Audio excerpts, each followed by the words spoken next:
Hello! Hi everybody, it is me, Wildweiler, and I am here. And here is, of course, where here always is. And that is Frostpunk. So Frostpunk, Frostpunk. Frostpunk is one of the few games I bought more than one time. And so now the second one has come out.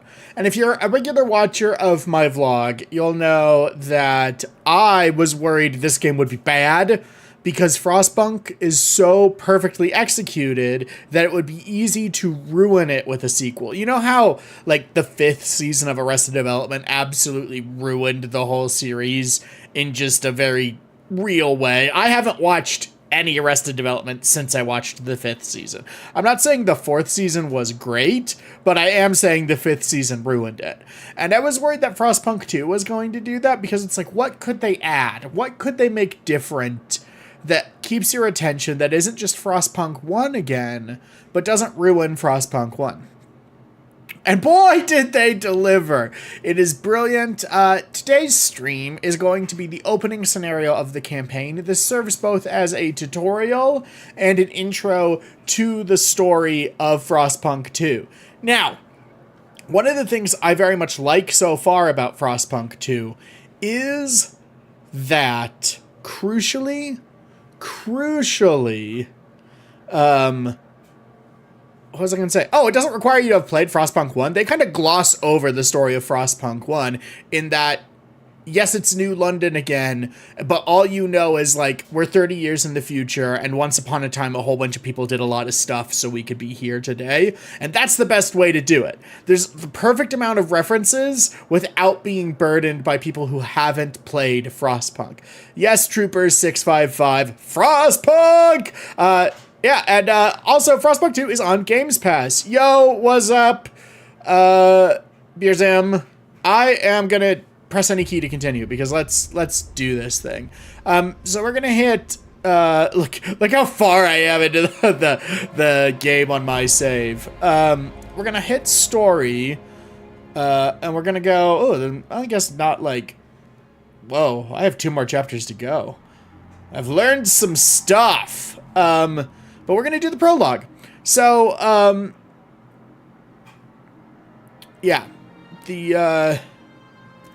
I made choices in my prologue that I'm going to make here too, because I liked the choices I made, and I want to show you them. I want to show you how I play this game. That's really what we're doing here today, is I'm showing you how I play Frostpunk.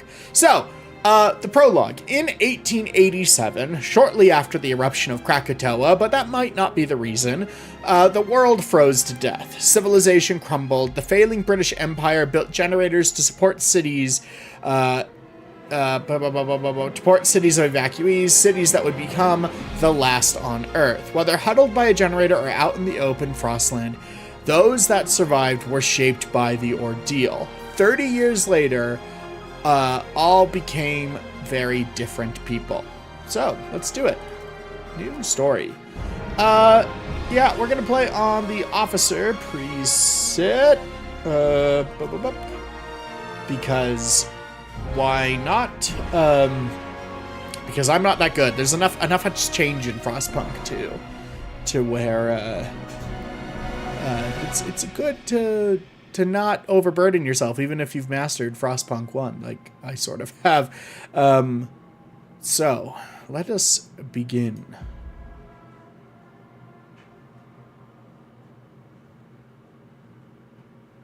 Man, the art direction in this game is so good. They really like playing with, as I know now, this is called, because I've started going to art school, value. So, like, monochrome is like a scale of what's called like value. That's your light and your dark, is my understanding. To be honest, it's my first week of art school and I've barely learned anything, but they like playing with value, and that's really what you have to play with when it's snow. So, yep, creepy loading screen. Check. Can you hear us? Captain! Do you hear us? Very... Oh, right. It opens with this, like... So this is supposedly you from the first game.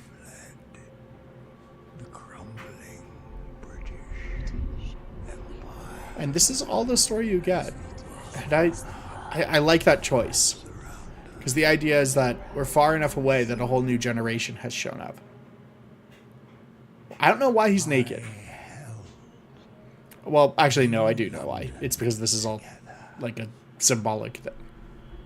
But. Oh, man. Look at the V1 generator. It doesn't even really look like that in the game. Oh, yeah. That's what the city always sort of looks like, isn't it? Just absolutely packed in there.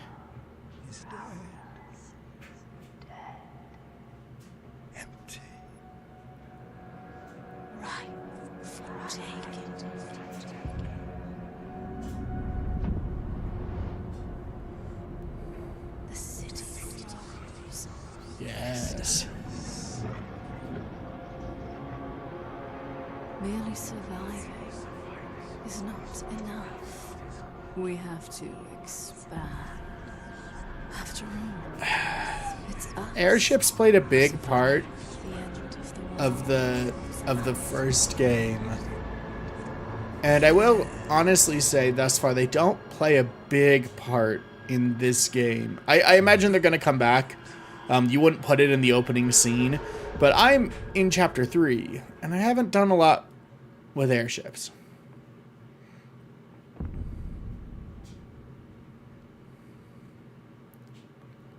So that's the opening. That's bleak, right? The Wanderers, prologue. We've been roaming the frozen desert for years. Many of us do not remember a world before the Great Frost. Now another whiteout is coming, and again we've reached the old machine. Again we rely on its furnace to provide heat through the storm. In the past we always made sure there were enough supplies for the next whiteout, but our numbers have grown through the years. Providing from everyone is getting harder and harder. And this is, of course, the only choice. We must survive.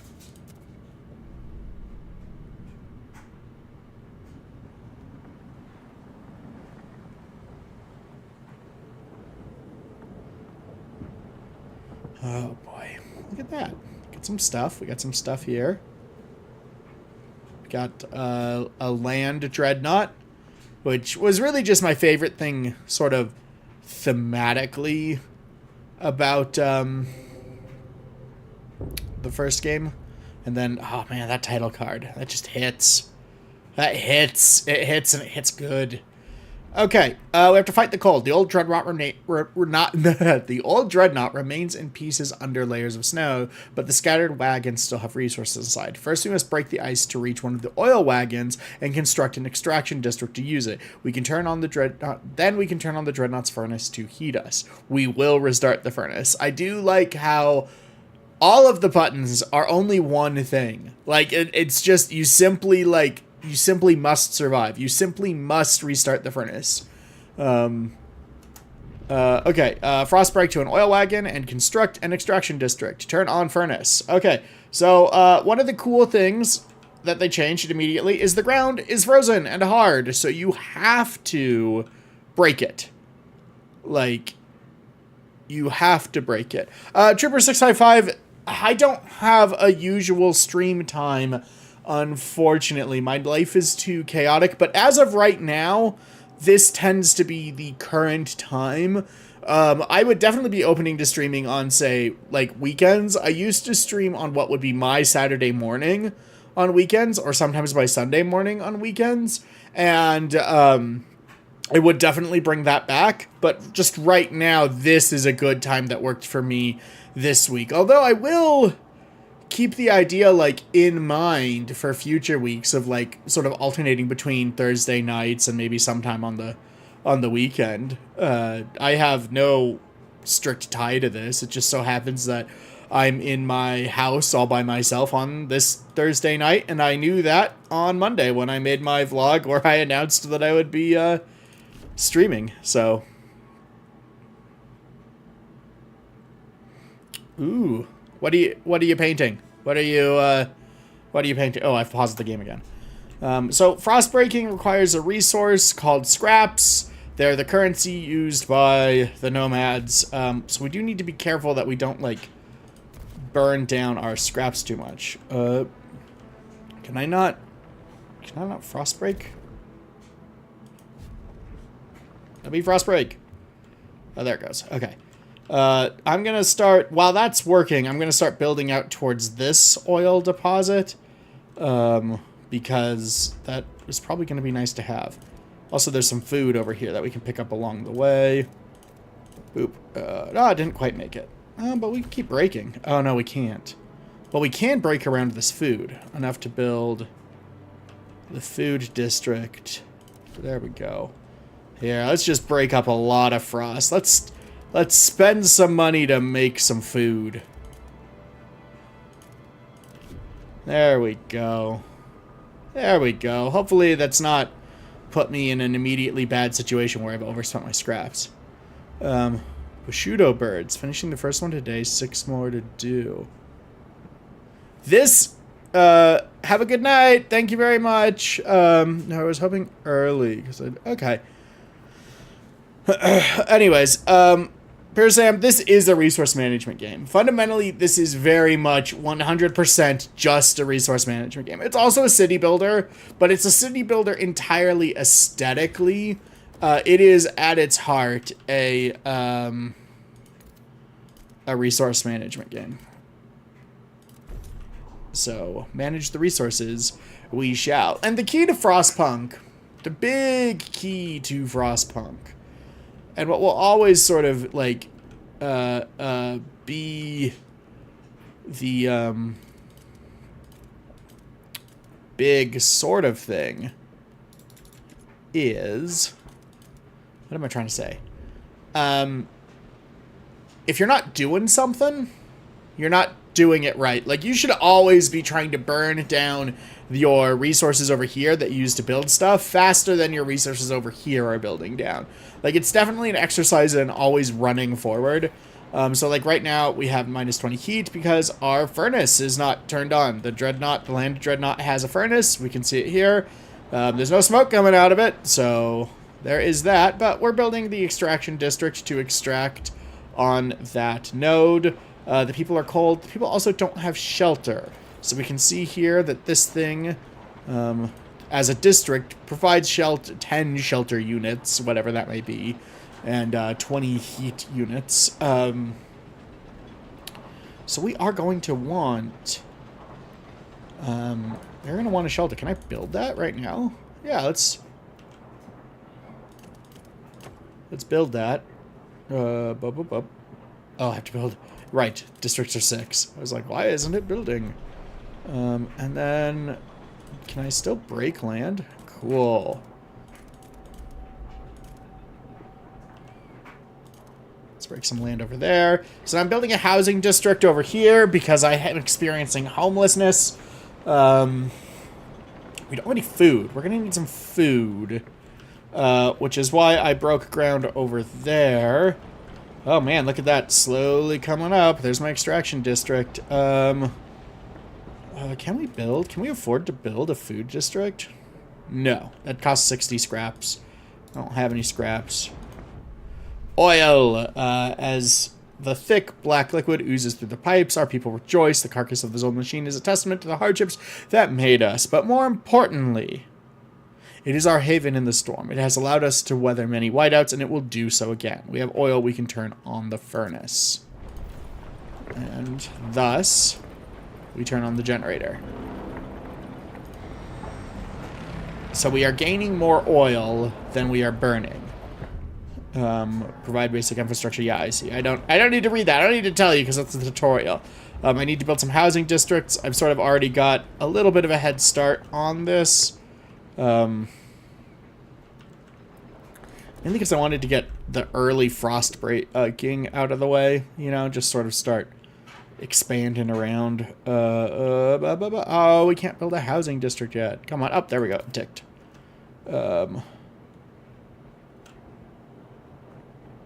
So, 1, 2, 3, 4, 5, 6, and build.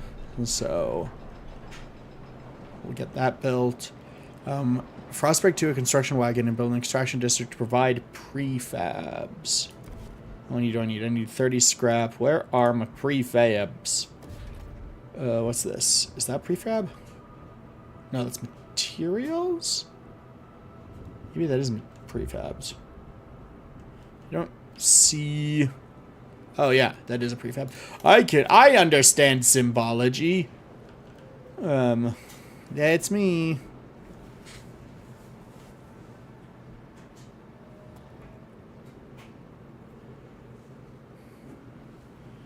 Okay. Ah! I've hit buttons on my keyboard. Okay, what are we doing? We can speed up time a tiny bit. We can speed up time a tiny bit. Okay.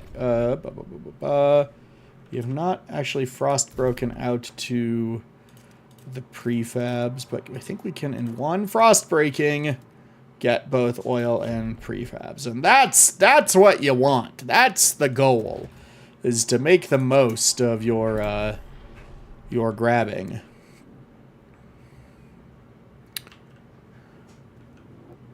Come on. Let's get some shelter. There we go. But so now we've made shelter. We still have some people experiencing houselessness. We don't have any materials, which is unfortunate. And we also don't have any food. And that's going to be a problem. But we are kind of waiting for money to come in. We'll build a food district after we complete the extraction district thing, because that is our current objective, and we do somewhat need to go with the flow. Food district. Let's build this right here.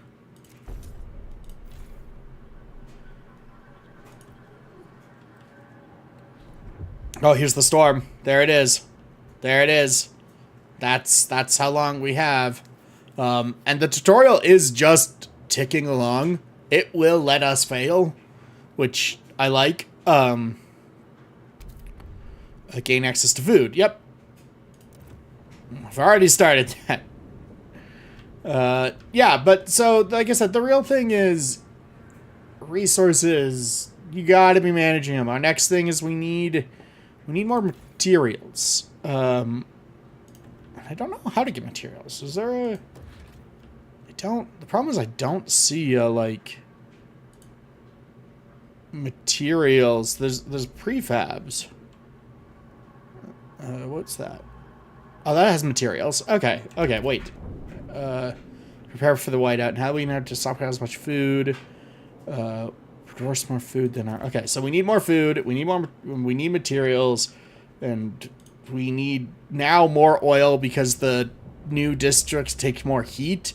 So, first things first, let's get the oil, because I'm American. And second things second, we come over here and let's scoop up some materials. And then, do I have enough to do more ice breaking? I do have enough to do more ice breaking. Let's break more ice. Don't want no, I'm already extracting prefabs. Ooh, there's a seal colony over there. Which I'm gonna leave alone for now. We'll come over here. Start to build out that way towards this. I will say, the first time I played this, I did not realize you could use the bridge in the ice breaking and that there were a way to build out from over here. So I built from here and I built all the way down here, all the way. I grabbed that food all the way through this to grab this oil and then started expanding out this way. Because I guess I just overinvested and didn't realize I could just turn here and grab that food. I really got myself into a bad spot. Okay, but let's frost break, baby. Oh, whoops. No, not that one. We are not stockpiling. See, that's a problem. We need to be doing that. Okay. Next. Let's build another food district. And then we have to wait for our next payment. We have to wait for our sort of scraps to come in, because we get them quite slowly. That is the number one thing you are always managing in the game. Is this seems to be the resource that is hardest to acquire, to build with. The prologue, I believe both the prologue and the main game are set maps. There is what they call a Utopia builder, which I think is like endless mode from the first game, where I guess the first game has set maps too. It just has a number of different maps. And then there's this idea of the Frost Lands, which we won't get to here in the prologue, but there's an exploration map one level up. You zoom out and you can send teams into the Frost Lands to like either find other survival situations and whatnot. We've been here so many times, the soil is depleted. A couple more and there'll be no point in erecting hot houses. There will be nothing to grow food on. The yield is so low. Either we pull emergency shifts or tighten our belts. Otherwise, there might not be enough for anybody. We might not be able to fuel the stockpiles without exceptional measures. Consider asking wardens to tighten belts or instill emergency shifts in food districts. We are going to ask them to tighten their belts. Yep.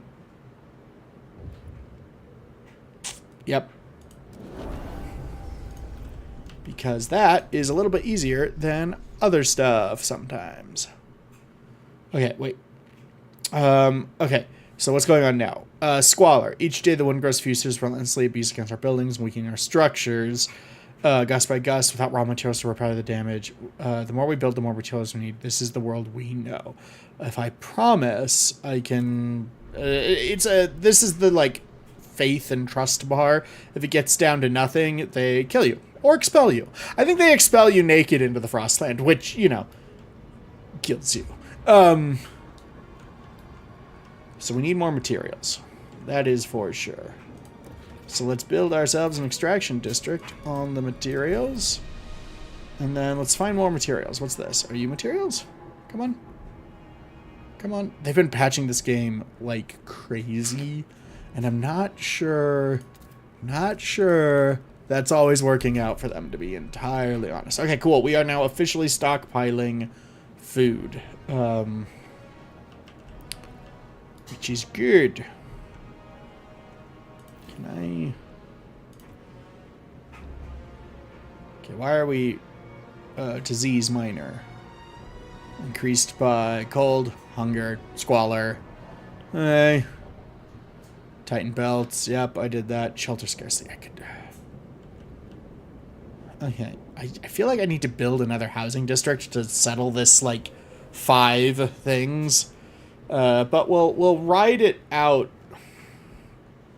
It's about to get colder, though. This is why I'm bad at Frostpunk. I refuse to, there's a win at all costs sort of playstyle that some people have, which is very much a... You simply, like, let the population fall to make things easier sometimes. And I just can't bring myself to do it. Like, I like playing these games if I'm making choices about the things I believe in. Do they work in city builders? And I will say that a city builder isn't bad if my choices and my personal politics don't make a successful city. If that's sort of the point of the game. Like, this game is about making tough choices all the time. And sometimes those tough choices are like either letting people die or putting people at risk of dying. And that's okay. But I do like to first try to, like, see if I can do it my way. This is a story mode, so this will tell the story of New London eventually after we get out of the prologue. In endless mode, you just build a city. It's very much like City Skylines, you know? But the first game told the story of you building the last city on Earth. That was kind of what it was. One of our frostbitten crewmen uncovered a frozen remains of a man in a tattered uniform. His shoulder read New London Scouts 3rd Platoon, and he bears an obscure insignia. Some of our elders claim it belongs to a military organization, while other argue its religious significance. Maybe you've heard of this New London before and can settle their debate. So the two big things in the first game was you either built a faith-based society or an sort of like, it says order, but it does, it's like a cold order, like a cold logic, like logic dictates who lives and who dies and stuff like that. And I honestly always chose faith because the religion, I shouldn't say always, I did do order, but I always felt like I had most success with faith because the faith that they build, and I'm choosing that again, by the way, the faith that they build is one that's about like faith in society, like that society won't collapse, that we are going to all survive, and faith in like the generator will provide and stuff. And I kind of like, no, we're not. No old people are gonna throw themselves off of anything. Don't even think about it, old people. I need to. What am I doing? I need more food. I need to focus. Let's go get some food. Head down to that food. Build. Food district. Oh, wait. They're still extracting. I'm chatting. And you know what happens when you're chatting? You're not ice breaking.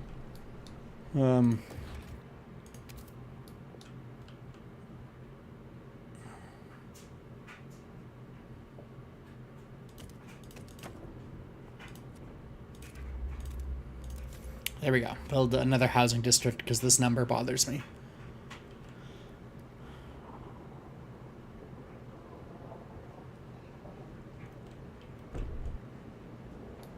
Okay.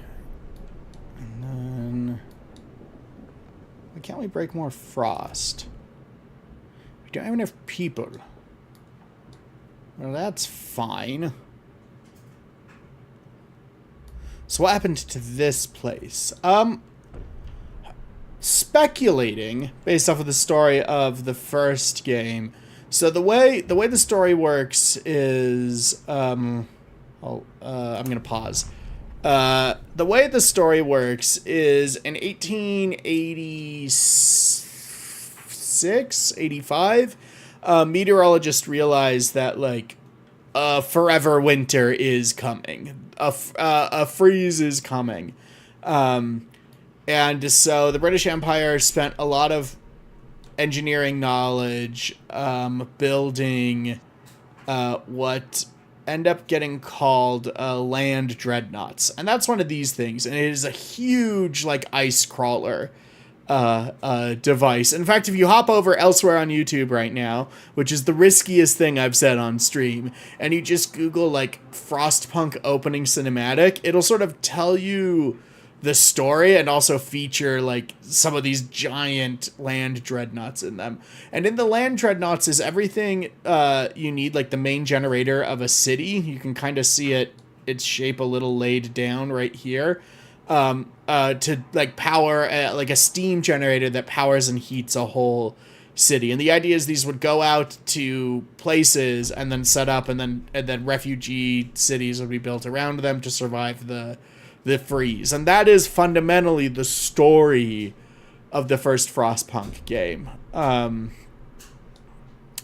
so we don't get told what happened here. I do not yet know what dreadnought this is. You run into a few of them in the first game. There's an abandoned one. There's possibly one that was fixed and continued driving through the Frostlands. It's very much like Babylon 5 in some regard, in that there's a lot of land dreadnoughts and you're not 100% sure what happened to all of them. And frankly, it looks like... I don't know how this happened, you know, like I don't know what physics situation caused this, but fundamentally a land dreadnought parked here, and then something caused the ice shelf to crack and pull apart and probably sink into the sea a little bit before refreezing, and it destroyed it. And then, but thus it is here, and the generator that powered all the machinery is enough to heat a small community. Anyways, here's what these guys are going to say. Seals, I can't believe my eyes. We haven't seen them since before the Great Frost. How did they survive? There's enough meat here for everybody. We're saved. Should we slay them if the Lord spared them from the end of the world too? I will not be harvesting the seal colony. Because it just, it feels bad. It feels wrong. You know, like, in the lore of the world, so much has died and so much has withered that, to destroy that which remains is heartbreaking. So we won't do it. Running low on prefabs. We are going to need more oil.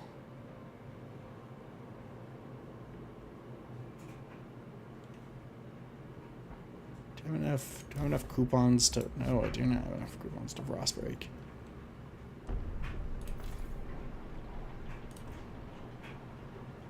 Build my final city. We're not having exotic meat tonight because they're seals, man. They lived. They survived the end of the world. I can't kill them. Like I said, I have to make the choices. I'm bound by the choices I would make until I fail. Until I fail. And sometimes games teach me a lesson. And that's okay. Like, we're allowed to get taught lessons. There we go.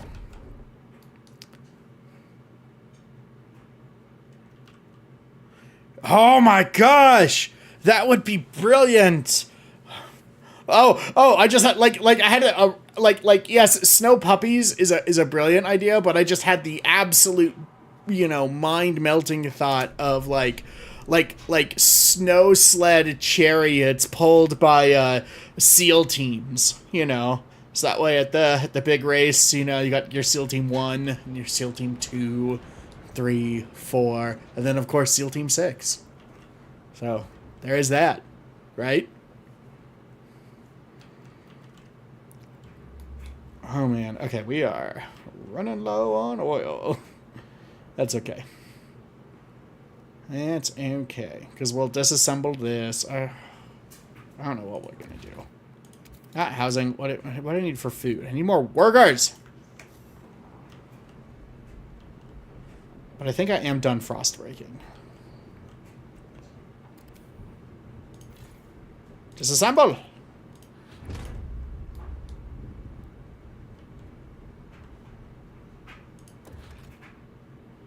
Um, 70 prefab. So now I have to be careful.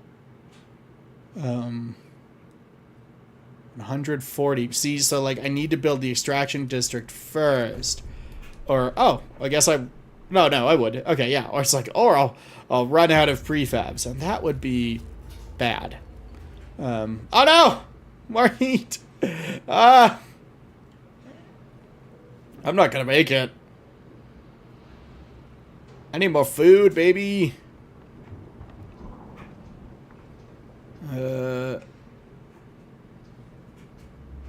Okay, we need to... Hey. It's emergency shift time. It's emergency shift time.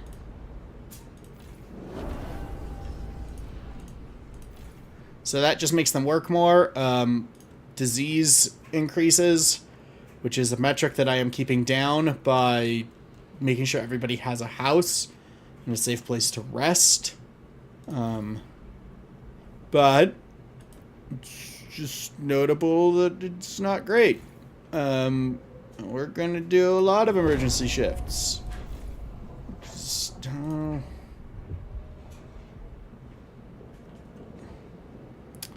So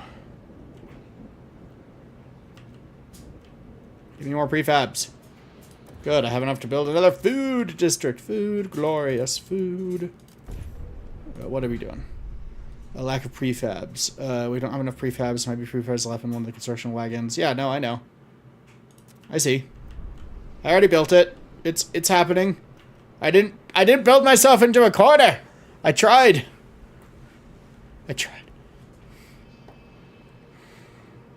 Oh man, speaking of seal meat, I watched The Terror because I have AMC Plus very briefly to watch Snowpiercer season 4, and because I don't have a thing I like, Frostpunk, Snowpiercer. There's not. You can't draw a line. The Terror. You can't draw the line about like my favorite sort of wasteland. Food depots. Our stores are almost full with food, but we need more. Oh yeah, we need to build a depot. We need to build a depot. So that's what this button's for. Ah! I need more prefabs. Oh, there it goes. It ticked over. We're good. We have enough prefabs. Everybody, we're safe. I haven't incompetently led us into doom. Take that, Gary. I assume that the guy that's doubting me is named Gary. Sounds like a Gary thing to do. I don't need...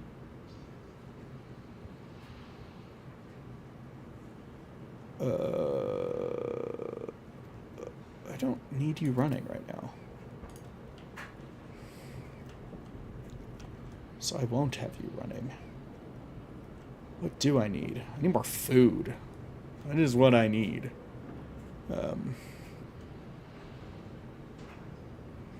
Because we are in trouble. Work faster. And then what do I need to make? I need more prefabs.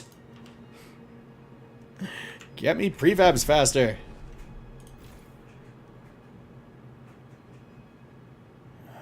Here, work partner. Yep. No longer trusted. 15 weeks to accrue trust or accessed. Raid recruit promises. Returning scraps. Canceling extended shifts. Oh no! I wasn't paying attention! Nobody trusts me anymore! Oh no! You trust me again? No? Oh no! No, no, no, no, no, no, no, no, no. Hey, what do you want? No, I don't want to take scraps. Can I return some scraps? Here, have some scraps. Love me! Despised. Cool. Not great. Trust restored. Okay, good, because bad stuff's about to happen. The whiteout draws near. No, I'm not going to let our elders go. I'm not going to do it. The elders are not going to wander into the middle of nowhere.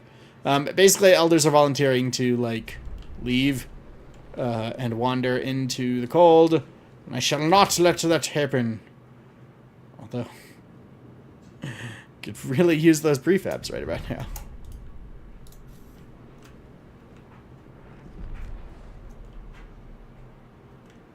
Yeah, that's what I thought. You're nearly depleted.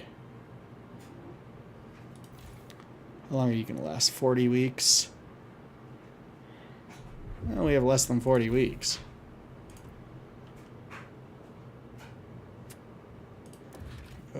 Oh, good. We can finally build the final food district. I'm so worried that I've missed a place where food is. Well, okay, I have missed a place where food is, but that's not important right now. I need 70 prefabs to build another oil extracting district.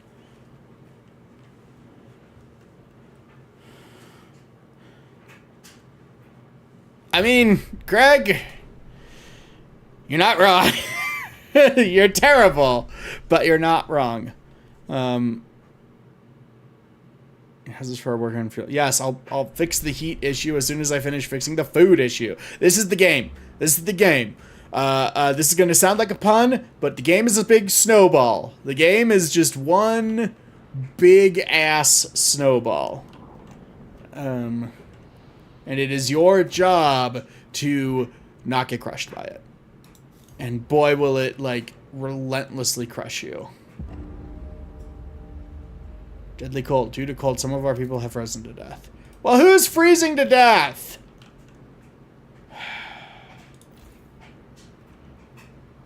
Power off. Jeez, do these people not know they're not allowed to freeze to death? Yes, we have to build a snowman. Bury the dying. Okay. Well, if people could stop, I would appreciate that.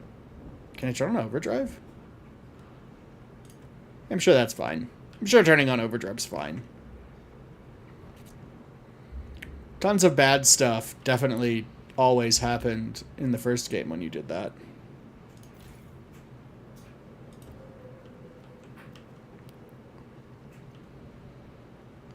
I am halfway to my food stockpiling goal.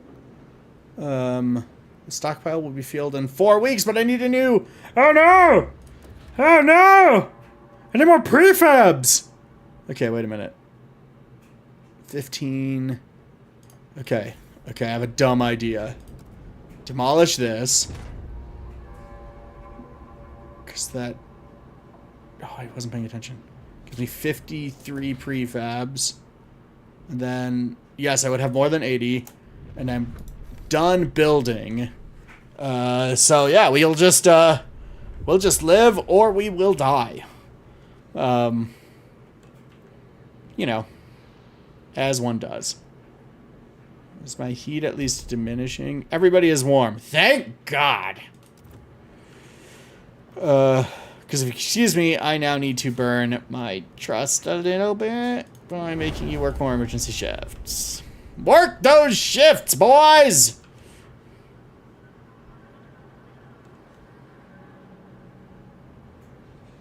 Actually, pause. You guys stop working your shifts or else... Oh no, we're too full. Stop working. I messed up. How long until you're deconstructed?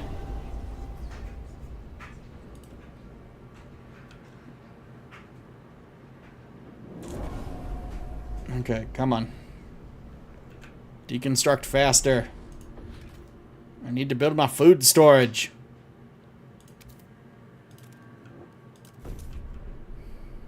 Build faster. Yep, our stockpile is as capped out. The storms are coming. Build a stockpile. You people are the worst. Stockpile built. Fast mode. We can do the math here very shortly. To figure out if we're all gonna die. Stockpile will be filled in 11 weeks. I think we have just over 11 weeks. Oh, I think we're gonna make it. I think we did it. I think we did it. Everybody's mad at me. But here's the deal. People are allowed to be mad at you if all of them survive, except for the 30 people who froze to death.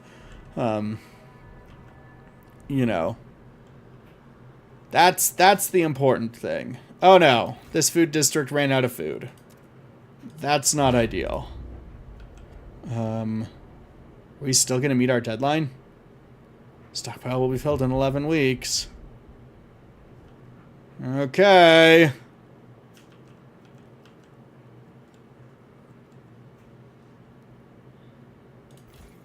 Okay, this is depleted in 1 week. Oh, this is getting close.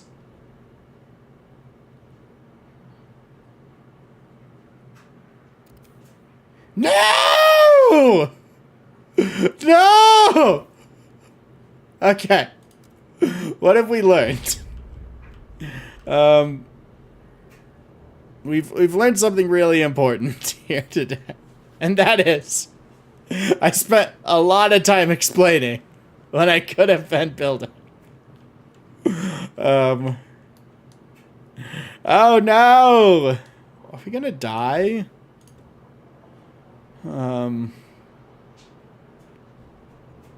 Stockpile harder? Gosh. Okay, 10 weeks. If you run out in less than 10 weeks... Oh, thank God. Okay. Okay.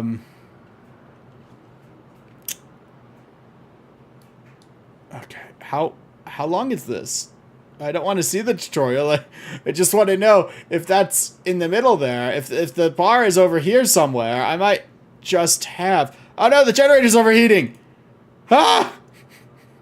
I forgot that I turned that on! Imagine if it blew up! Because you can blow it up in the first game. I assume you can blow it up in this game. No!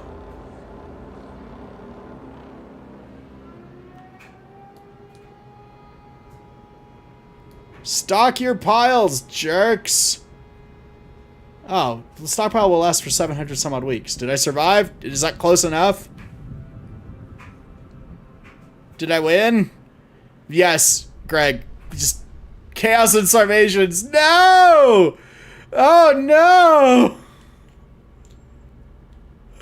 Oh, no. Oh, man. Fires broke out within the dreadnought, spoiling the supplies. Oh, no. Well. Oh, no. Oh, no. I killed them all. Does that just move the game on? Does the game just move on? That would be kind of brilliant. Oh, good. Oh, thank God it doesn't move on.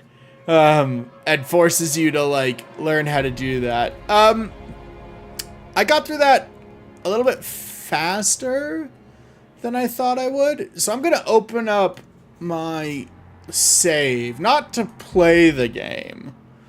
Because my current save is so chaotic that I cannot, like, if I couldn't pass the tutorial, because I was talking, I really want to show you all the game, and the game, like, where the game goes from there, because truly the thing I love about Frostpunk, and now Frostpunk 2, is you never feel secure. There is a beautiful, like, sort of zen gardening mode if you go into, like, endless mode and just make it easy, and you just build your little city, and that's fun. Don't get me wrong, that's plenty fun. But the real fun I have is, like, the challenge is always very much engineer brain, make sure the thing that breaks next, you fix before it breaks, putting off other things until, you know, I guess everybody dies, like we just did.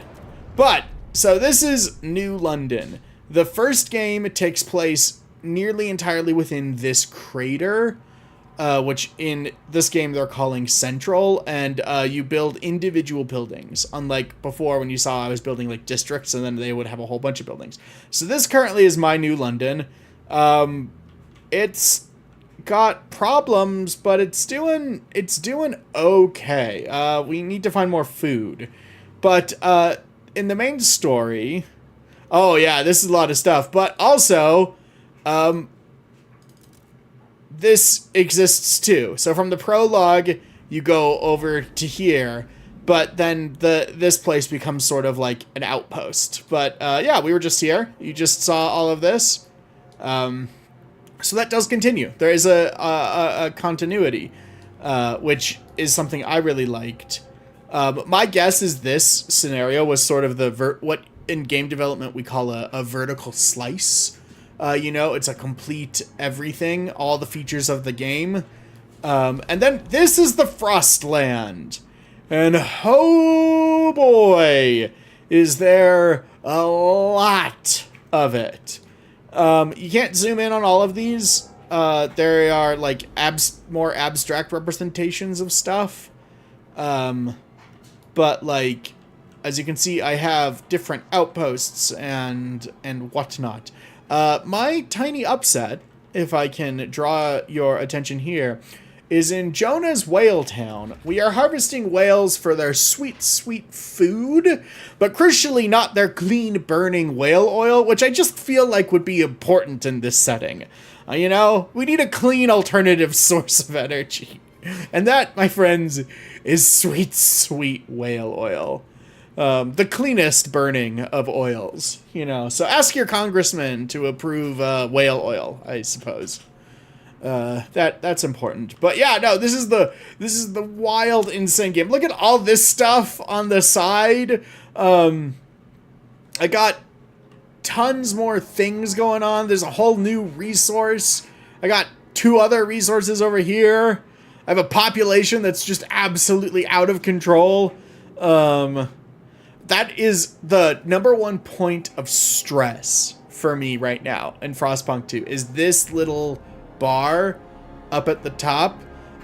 When it gets to 100%, your population goes up. It represents the organic population growth of people wandering in from the Frostlands, seeking the city, from births, from deaths, and it generally always goes up if you're doing well. So that is how the game pressures you in a way that's like, if your city is healthy, your population grows. And if your city is unhealthy, your population diminishes.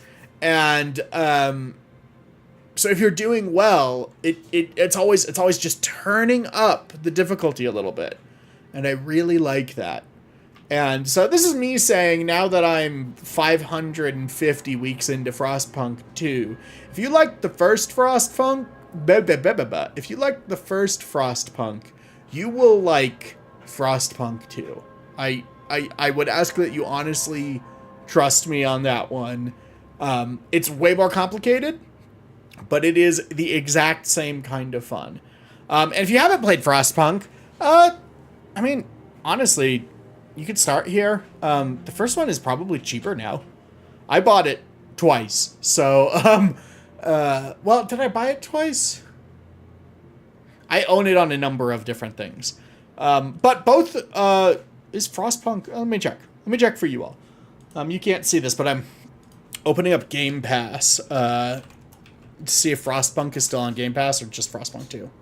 Because that's what I'm playing this on. Yeah, Frostpunk is still on Game Pass.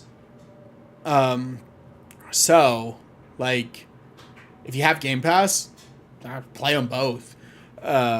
And then what's Frostpunk on Steam? I'll tell you all right now what Frostpunk on Steam is. That's what you come for, is me using other windows on my computer while talking about a game. Oh man, I loved Frostpunk.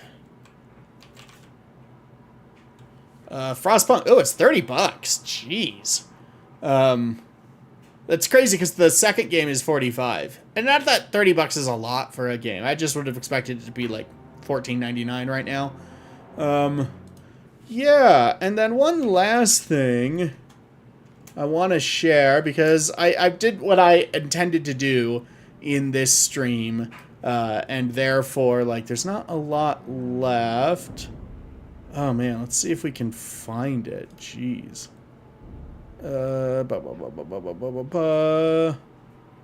This week I played Backbone, Freedom Fighters, Overland. Oh, Vampire. I remember when I played Vampire. This week I played Frostpunk. I wrote, back before I was a YouTuber, I instead of doing like my weekly vlog, I had a blog where, I, wrote about the games I was playing. So here's a link to my, oh my gosh, that's 5 years old. Oh my gosh. 4 years old. Oh, feels better.